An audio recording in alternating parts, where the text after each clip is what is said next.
रुको।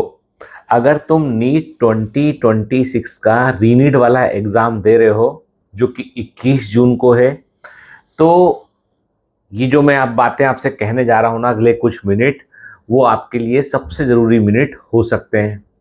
कुछ बातें बड़ी इंपॉर्टेंट है जो बहुत ध्यान से सुनिएगा बेटा। ठीक है।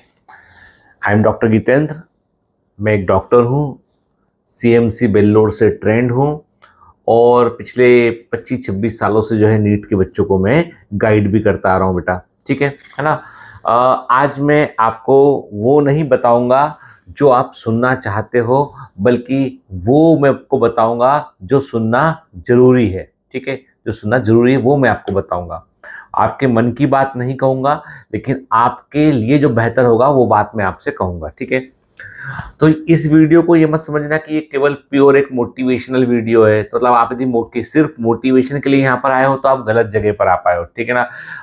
ये वीडियो जो है आपको एक सिस्टम के बारे में बताएगा, कि एक प्लानिंग के बारे में, कि आपको वाकई में आगे प्रोसीड कैसे करना है, आपको क्या अप्रोच आपकी अगले कुछ दिनों में होना चाहिए। ठीक है।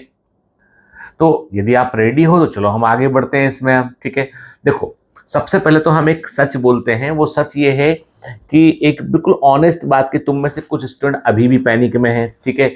और कुछ डिप्रेस्ड है, कुछ को घर से अपने प्रेशर है। ठीक है। और कुछ सोच रहे हैं कि सर अगले 9 दिन में अब क्या होगा, क्योंकि एग्जाम होने के बाद हम बहुत समय तक तो जो है कंट्रोवर्सी में फंसे रहे, फिर सोचते रहे बैठ के, फिर एनटीए को खूब गरियाया हमने, पढ़ने में मन नहीं किया, डिप्रेस थे। अब तो सिर्फ 9 ही दिन बचे हैं। तो मैं तो तुमसे एक ही बात पूछता हूँ बेटा, हमेशा जब भी कभी ऐसा बुरा घटता है तो मैं एक ही बात पूछता हूँ कि जब नीट 2026 का एग्जाम जो 3 मई को हुआ था, जब वो कैंसिल हुआ, तो वो एग्जाम कैंसिल हुआ, तुम्हारा गोल, तुम्हारा ड्रीम, तुम्हारा सपना, तुम्हारा डॉक्टर बनने का जो जिद थी, वो थोड़ी ना कैंसिल हुई थी। ठीक है। एग्जाम कैंसिल हुआ था। तो कहने का मतलब है कि जो पैनिक आपने उसके बाद लिया और जो पैनिक अभी भी दिमाग में रखे हो ना, उसका कोई लॉजिक नहीं है बेटा। उठ के देखो, गलती तुम्हारी बिल्कुल भी नहीं थी, गलती थी एग्जाम सिस्टम की, गलती थी इस पूरी की पूरी सिस्टम को मैनेज करने वाले लोगों की गलती थी, तुम्हारी कोई गलती नहीं थी। लेकिन जो हो गया सो वो हो गया। अब दो ही रास्ते बचे हैं बेटा। ठीक है। हमेशा दो ही रास्ते होते हैं। ठीक है। पहला रास्ता यह है कि अगले 9 दिन और रोते रहो, अगले 9 दिन और सोशल मीडिया को स्क्रॉल करते रहो और 21 जून को वही दो जो तुमने पहले दिया था। ठीक है ना। मतलब कोई इंप्रूवमेंट नहीं, कोई एडवांटेज पॉइंट नहीं लिया गया इसका। ठीक है। मतलब अगले 9 दिन जो है वो सोशल मीडिया स्क्रॉल करते रहे कि नई न्यूज क्या है, नया क्या चल रहा है। एक तरीका वो है। दूसरा तरीका मालूम है वो क्या है? वो बायोमेंटस के कमांडोज का तरीका है। वो तरीका ये है कि अगले 9 दिन सोल्जर्स की तरह जियो और 21 जून को एक अलग वर्जन अपना एग्जाम में देकर आओ। ठीक है ना। मतलब अलग वर्जन ऑफ योर सेल्फ, आपका एक नया वर्जन जो है 21 जून को दिखना चाहिए, वो भी एग्जामिनेशन हॉल में। मतलब जो 3 मई को गलतियां हुई थी वो 21 जून को गलतियां नहीं होना चाहिए। जो 3 मई को छूट गया था वो 21 जून को नहीं छूटना चाहिए। जो 3 मई में को हमने जो है आते हुए गलत किया था वो 21 जून को नहीं होना चाहिए। 3 मई को जो हम घबरा गए थे वो 21 जून को हम वैसा नहीं घबराएंगे हम। ठीक है। अब तुम्हें चूज करना है। ठीक है। और तुम यदि पहले रास्ते को फॉलो कर रहे हो कि 9 दिन अगला रोके गुजारना है, सोशल मीडिया देखना है और जैसा था वैसा करके आना है, तो बिल्कुल ये वीडियो तुरंत छोड़ दीजिए। इमीडिएटली इस वीडियो को छोड़ दीजिए, यहां मत रहिए, क्योंकि ये 4-5-6 मिनट भी क्यों खराब करें हम। ठीक है। और यदि दूसरा रास्ता तो अपनाना चाहते हो तो मैं तुमको इस वीडियो में उसका मैप दूंगा आपको पूरा मैं। ठीक है। जैसे देखो, हम बात करें, बिल्कुल रियलिटी में बात करें, 9 दिन का मतलब क्या है? 9 दिन का मतलब ये कि यदि आप जो है वो 10 घंटा, मैं बेस्ट केस सिनेरियो ले रहा हूं, बेस्ट केस सिनेरियो ले रहा हूं, मैं मान रहा हूं कि 8 घंटे सोने का है आपका। ठीक है ना। ठीक है। और 4 घंटे बाकी दूसरी एक्टिविटी का है आपका, 12 घंटा हो गया। और 2 घंटे और छोड़ दिए, 10 घंटे मैं पढ़ने की बात कर रहा हूं, तो 9 दिन मतलब तो आपके पास 90 घंटे का स्टडी टाइम है। You have only 90 hours in your hand, केवल 90 घंटे तुम्हारे पास हैं। और ये 90 घंटे भी बेटा कम नहीं होते, 90 घंटे भी कम नहीं होते अगर सही जगह पर लगा दो आप। ठीक है।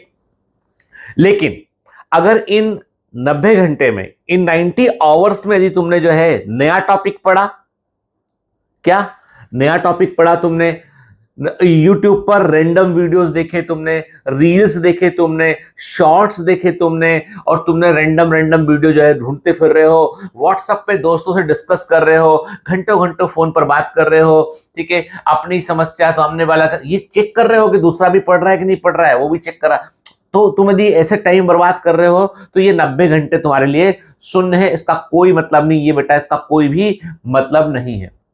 तो पहला रूल ये है, रूल नंबर 1, अभी से कुछ भी नया नहीं पढ़ेंगे। मतलब नया टॉपिक तुमको अगले 9 दिन में, अगले 90 आवर्स में नया टॉपिक कोई भी मास्टर नहीं करना है। जो पहले से पढ़ा है ना, उसी को 9 दिन में शार्प करना है कि उसमें आते हुए गलती ना हो, सिली मिस्टेक ना हो, गलतियों को मिनिमाइज करें आप, ठीक है। और नीट में यही काम आता है, sharp revision, no new information right now, अभी कुछ भी नई इंफॉर्मेशन नहीं चाहिए आपको, ठीक है। केवल और केवल जो पढ़ रखा उसी में आप शार्प होना चाहिए बेटा, ठीक है ना, ठीक है। दूसरा, इसके बाद हम बात करें यदि सब्जेक्ट वाइज हम बात करें तो सब्जेक्ट वाइज प्लानिंग क्या होना चाहिए हमारी, ठीक है। तो बड़े ध्यान से सुनना बेटा, बहुत ध्यान से सुनना, ठीक है ना। मेरे सामने स्क्रीन पे भी कुछ चीजें मैंने लिख रखी ताकि मैं कोई पॉइंट भूल ना जाऊं उसमें। तो सबसे बड़ी ताकत तुम्हारी है biology. Biology is your biggest strength, ठीक है। नीट में 50% मार्क्स सिर्फ बायोलॉजी से हैं, 360 नंबर का सिर्फ बायोलॉजी है। बायोलॉजी एक ऐसा सब्जेक्ट है जहां पे अगले 9 दिन में सबसे अधिक इंप्रूवमेंट पॉसिबल है, सबसे अधिक इंप्रूवमेंट पॉसिबल है। आप 20, 30, 40 नंबर का जंप आराम से आप लगा सकते हैं, क्योंकि यहां पर मेमोरी और अंडरस्टैंडिंग दोनों का कॉम्बिनेशन है। तो इन 9 दिनों में कुछ बड़े इंपॉर्टेंट चैप्टर जिन पर आपको फोकस करना है, जैसे कि मैं कहता हूं आपसे कि प्लांट फिजियोलॉजी के क्वेश्चंस अक्सर एग्जाम में सिली मिस्टेक के चलते गलत आते हैं।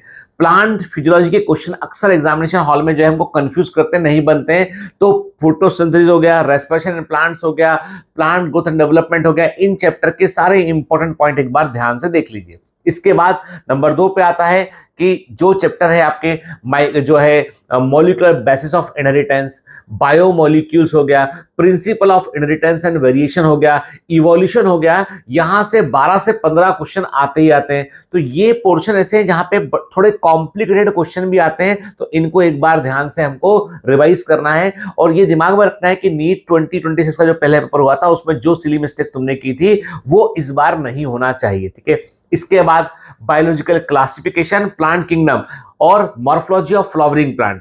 Biological classification, plant kingdom, morphology of flowering plant, बेटा ये वो चैप्टर है जहां पर बहुत सारी इंफॉर्मेशन है और क्वेश्चन सिंपल सिंपल आते हैं पर इंफॉर्मेटिव आते हैं, एग्जाम्पल वाले आते हैं। तो इनको ध्यान से बेटा पढ़ लेना, रिवाइज कर लेना, ठीक है ना। और यहां से 5, 6 क्वेश्चन, 7 क्वेश्चन पक्का पक्का बनता ही बनता है, ठीक है।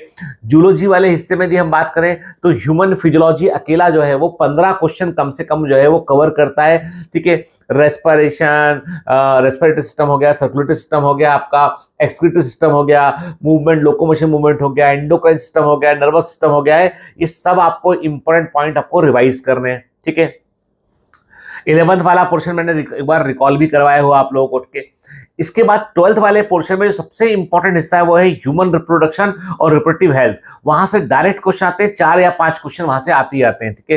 तो ये जो अधिक नंबर देने वाले हिस्से हैं जहां पे सिली मिस्टेक आपने की थी वो हिस्से अच्छे से आपको तैयार करना है। इसके बाद जो है वो जो इकोलॉजी वाला हिस्सा है ना बेटा, वहां भी गलती नहीं करना। बहुत बारीक बारीक इंफॉर्मेशन बायोडाइवर्सिटी में से पूछी गई थी, इस बार फिर से बायोडाइवर्सिटी में से बढ़िया क्वेश्चन आपको दिए जाएंगे, ठीक है ना। तो इन चैप्टर को रिवाइज करो, ठीक है। मतलब अगले 90 घंटे में आपका प्रयास होना चाहिए कि जितने चैप्टर मैंने बताए ना ये बहुत इंपॉर्टेंट है। और यदि मैं बात करूं आपसे, अब सब्जेक्ट वाइज हम बात करेंगे, केमिस्ट्री पे भी बेटा हम आएंगे यहाँ पे, ठीक है। तो मैं केमिस्ट्री पे भी आएंगे, हम फिजिक्स पे भी आएंगे। तो पहले तो बायोलॉजी के ये जो चैप्टर मैंने आपको बताया इनको आपको अच्छे से रिवाइज करना है आपको, ठीक है। फिजिक्स की बात करें तो फिजिक्स में एक बिल्कुल गोल्डन रूल समझ लीजिए, गोल्डन रूल समझ लीजिए कि यदि फिजिक्स तुम्हारा वीक सब्जेक्ट है, मेरी बात बहुत ध्यान सुनना, यदि फिजिक्स तुम्हारा वीक सब्जेक्ट है तो अगले 9 दिनों में, अगले 90 घंटों में आइंस्टीन बनने की कोशिश मत करना, ठीक है। Don't try to become Albert Einstein in next 90 hours, क्योंकि उससे तुम कुछ स्ट्रांग नहीं होगा, बल्कि तुम्हारे जो यहां से नंबर मिल रहे थे वो हिस्सा तुम और लूज कर दोगे तुम, ठीक है ना। तो इसका मतलब ये कि यहाँ पे टाइम की बर्बादी को तुम्हें रोकना पड़ेगा। और जिन टॉपिक के फॉर्मूले तुम्हें रिवाइज कर रहे हैं, जिन टॉपिक को तुम्हें सॉलिड करना है, उन टॉपिक के नाम सुन लो। लॉज ऑफ मोशन हो गया, वर्क एनर्जी पावर हो गया, करंट इलेक्ट्रिसिटी हो गया, रे ऑप्टिक्स हो गया, सेमीकंडक्टर हो गया, जो कम्युनिकेशन वाला कोई एक आध क्वेश्चन जो आता है, ये वो हिस्से हैं जहां से आपको क्वेश्चन मिलेंगे मिलेंगे, ठीक है, ठीक है। और इनके फॉर्मूले याद करो, फॉर्मूले के साथ एग्जांपल भी दिमाग में रखो, ठीक है। और प्रीवियस ईयर के फिजिक्स के क्वेश्चन जरूर देख लेना बेटा, 19 से लेकर 25 तक के एक बार देख लेना, उसी पैटर्न के क्वेश्चन दिखाई पड़ेंगे आपको। 45 आउट ऑफ 45 सही नहीं करने फिजिक्स में। यदि फिजिक्स कमजोर है तो जितने आप सही कर सकते हो उतने आपको सही करना है, ठीक है। तो फॉर्मूला नहीं भूलना है। केमिस्ट्री की यदि हम बात करें यहाँ पे, तो केमिस्ट्री में दो ऐसे हिस्से हैं जो अगले 9 दिनों में बहुत काम आएंगे आपको, रिवीजन में आपको बहुत फोकस रखना है। तो ऑर्गेनिक केमिस्ट्री में नेम्ड रिएक्शन हो गए, मैकेनिज्म हो गए, एनसीईआरटी के एग्जांपल्स हो गए, बहुत इंपॉर्टेंट है, ठीक है। याद रखना पड़ेगा, थोड़ा रटना भी पड़ेगा क्योंकि इससे सीधा नंबर मिलेगा आपको।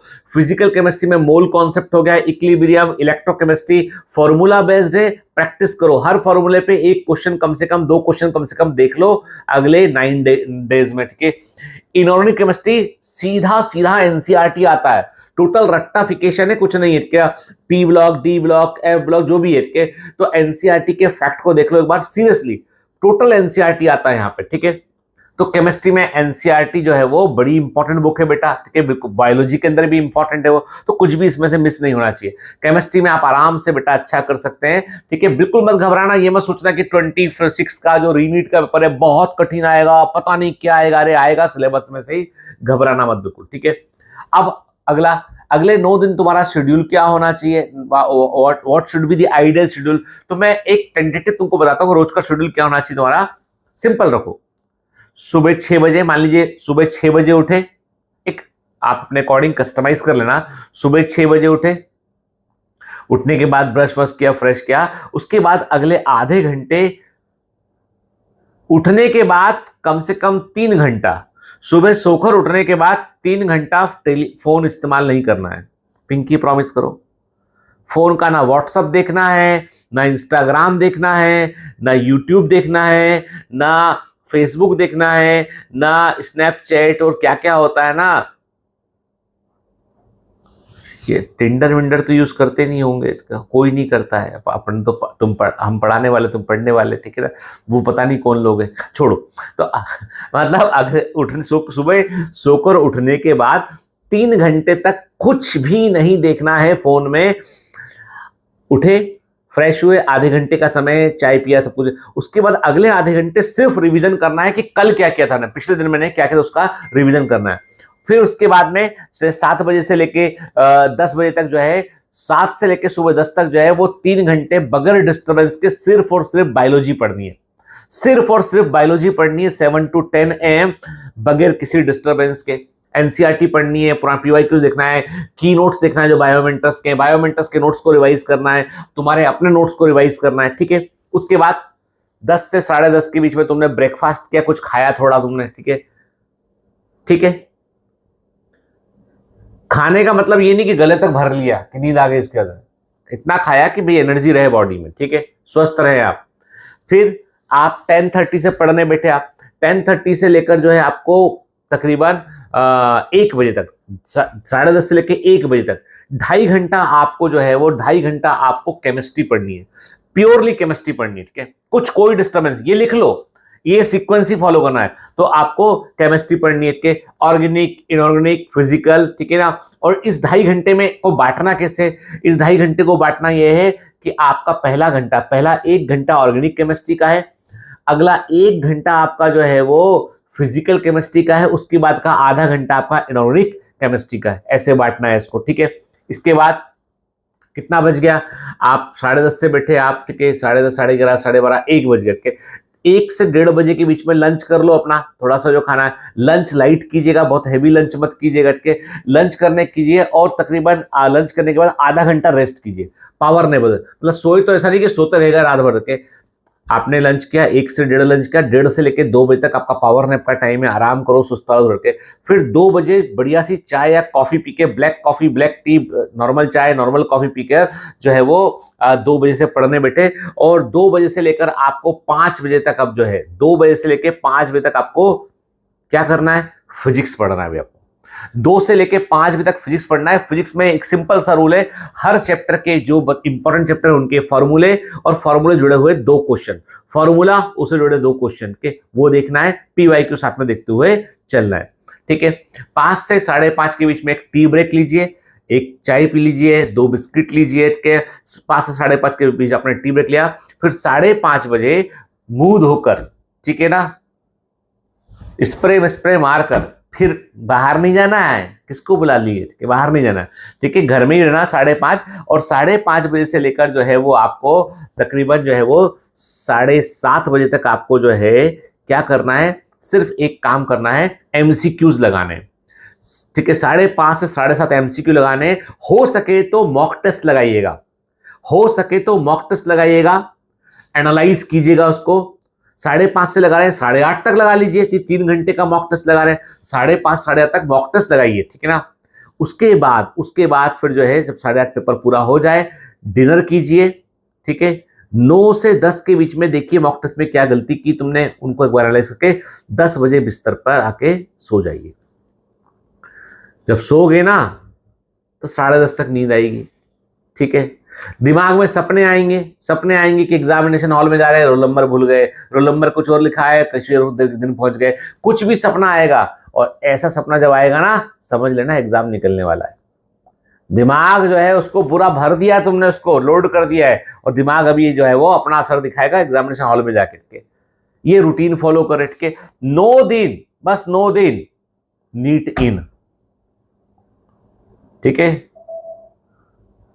9 दिन तुमने अपने आप को डिसिप्लिन में रखाना, तो हो सकता है कि भगवान तुमको कुछ देना चाह रहा हो, पर तुम लेने के लिए कतार में ही नहीं खड़े हो, तो तुमको कतार में तो लगना पड़ेगा, पंक्ति में तो लगना पड़ेगा, लाइन में तो तुमको लगना पड़ेगा। के फोन जो है, कहां गया फोन इस दौरान?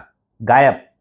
गीतेंद्र सर गायब, सब गायब, मेड में गायब, जिन्हें तुम बहुत पसंद करते हो वो मेड में भी गायब। समझ रहे हो? जो सर तुमको बहुत अच्छे लगते हैं पढ़ाने में वो भी गायब।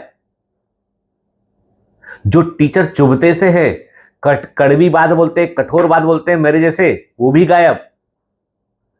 बहुत सारे भैया 9 दिन तुम यदि फोन कम चलाओगे ना, जिंदगी में कुछ नहीं बदलेगा, कुछ नहीं बिगड़ेगा। प्लीज 9 दिन के लिए ये डब्बे से मुक्ति पालो, ये डब्बा तुम्हें गुलाम बना के रखा है, ठीक है।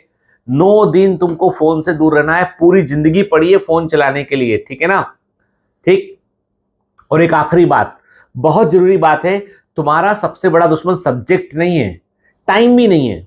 तुम्हारा सबसे बड़ा दुश्मन तुम्हारा सब्जेक्ट भी नहीं है, तुम्हारा टाइम भी नहीं है, तुम्हारी कमजोरियां भी नहीं है। वो दुश्मन तुम्हारा सबसे बड़ा है, वो तुम्हारे अंदर से आने वाली आवाज, जो तुम्हारे अंदर से आवाज आ रही है ना, वो सबसे बड़ा दुश्मन है, ठीक है।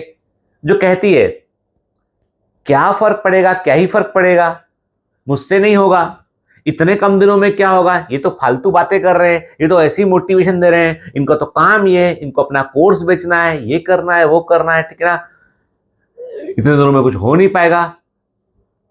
बिलीव मी, ये आवाज झूठी है, झूठ बोल रही है तुमसे, ठीक है।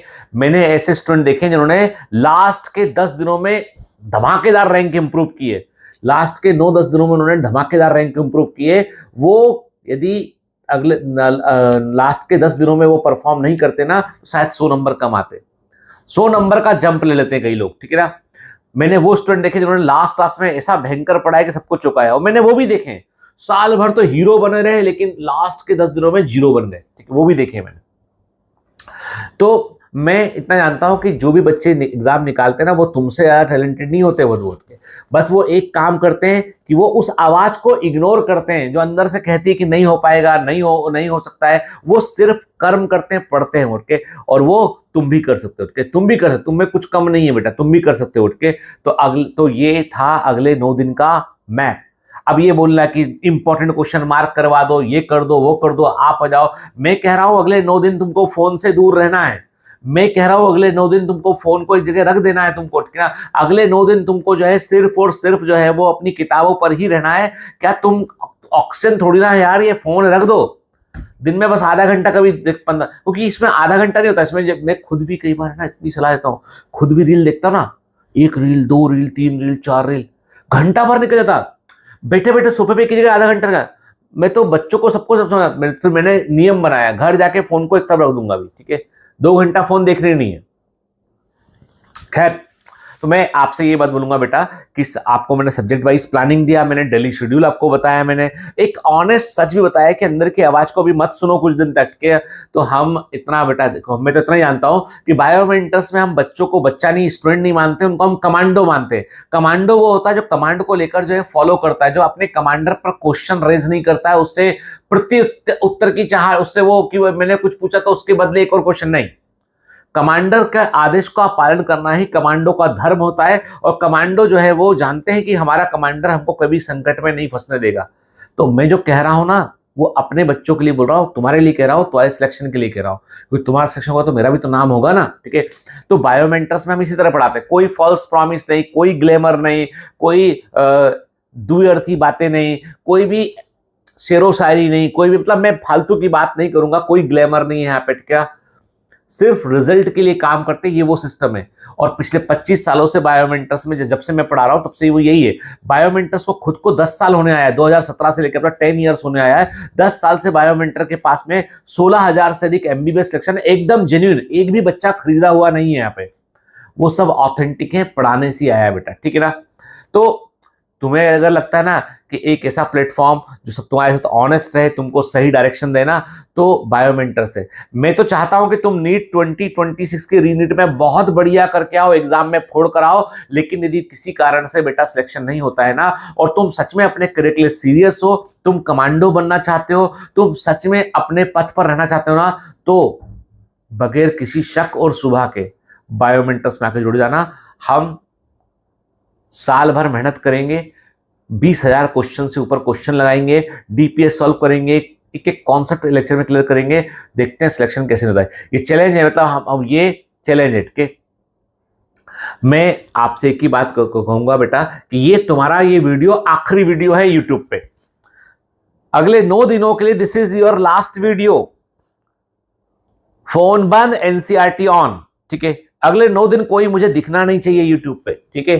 कैसे देखूंगा मैं, ठीक है, पर भरोसा करता हूं ना, हर दिन मैटर। अगले 9 दिन में ये तुम्हारा आखिरी वीडियो है। अभी तुम्हें कोई कंट्रोवर्सी का वीडियो, चाहे मेरा कितना टेम्पटिंग वीडियो आए, ऐसे थंबनेल वाला कुछ भी तुमको नहीं देखना है। अगले 9 दिन तुमको गुमनामी के अंधेरे में रह जाना है, ताकि तुम चमकता हुआ सूर्य बन के बाहर निकलो। अगले 9 दिन बेटा मैटर करते हैं, हर घंटा हर मिनट मैटर करता है, इसलिए आखिरी वीडियो है आज का। इसके बाद 9 दिन के बाद 21 जून को ऑन करना अपना मोबाइल फोन, ठीक है, तब देखना उसमें। All the best.